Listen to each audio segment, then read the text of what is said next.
mchakato wa usajili umekwenda vizuri na bado tunaendelea na usajili, na mpaka sasa tumeshasajili zaidi ya waandishi wa habari 2000 kwenye mfumo wetu wa Tai Habari.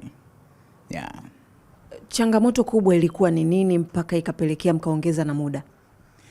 Changamoto kubwa iliyojitokeza ni kwamba waandishi wa habari wengi walikuwa wamejisajili, lakini walikuwa hawajakamilisha malipo na wengine walikuwa hawajakamilisha kuweka nyaraka mbalimbali kwenye mfumo, na ndio maana tukaongeza muda ili watu ambao hawajakamilisha waweze kukamilisha na waweze kulipia ili process sasa ya kuendelea kusajili iweze kuendelea.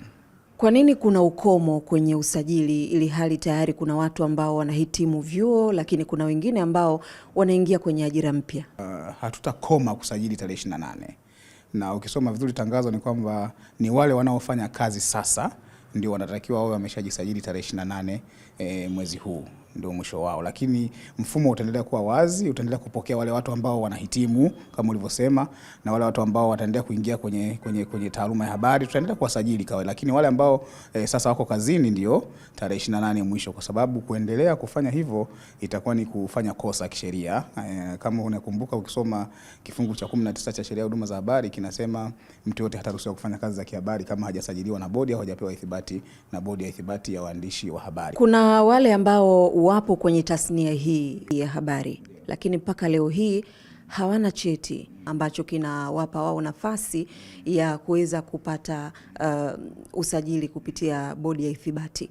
Hawa mnawatazama vipi? Sheria inasema watu kama hao tunaweza tukawatambua na kuwapa ithibati watu ambao wamechangia kwa kiwango kikubwa kwenye sekta ya habari, na kwenye sheria inasema wawe na outstanding services. Sasa outstanding services maana yake bodi itakaa na kupima kuona kwamba huyu mtu amechangia kwa kiwango gani kwenye sekta ya habari, na yeye huyo mtu aithibitishie bodi kwamba kweli amechangia kwa kiwango kikubwa kwenye sekta ya habari. Huyo mtu anaweza kafikiriwa kupewa ithibati na bodi ya ithibati ya waandishi wa habari.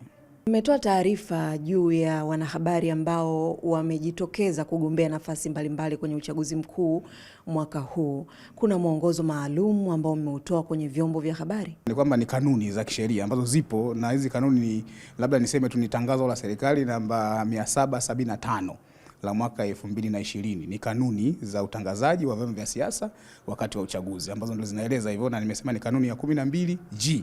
Inaeleza wazi kabisa kwamba waandishi wa habari ambao wana nia ya kugombea au ambao wanagombea katika kipindi chote cha mchakato wa uchaguzi wanatakiwa kukaa kando au waende likizo au waache kazi, na baada ya mchakato kuisha wa uchaguzi ndio warudi kwenye kazi zao za kawaida. Kwa hiyo akishapitishwa au akishaidhinishwa kwamba ni mgombea wa chama fulani cha siasa, basi anatakiwa kukaa kando ili aweze kupisha mchakato wa uchaguzi. Na hii imewekwa mahususi kabisa kwa sababu ya kulinda maadili, lakini kuepusha mgongano wa maslahi, kwa sababu anaweza kama mtangazaji wa kipindi fulani kwenye redio au TV au chombo chote cha habari akawa mgombea wa mahali fulani, kwa hiyo akatumia chombo kile vibaya.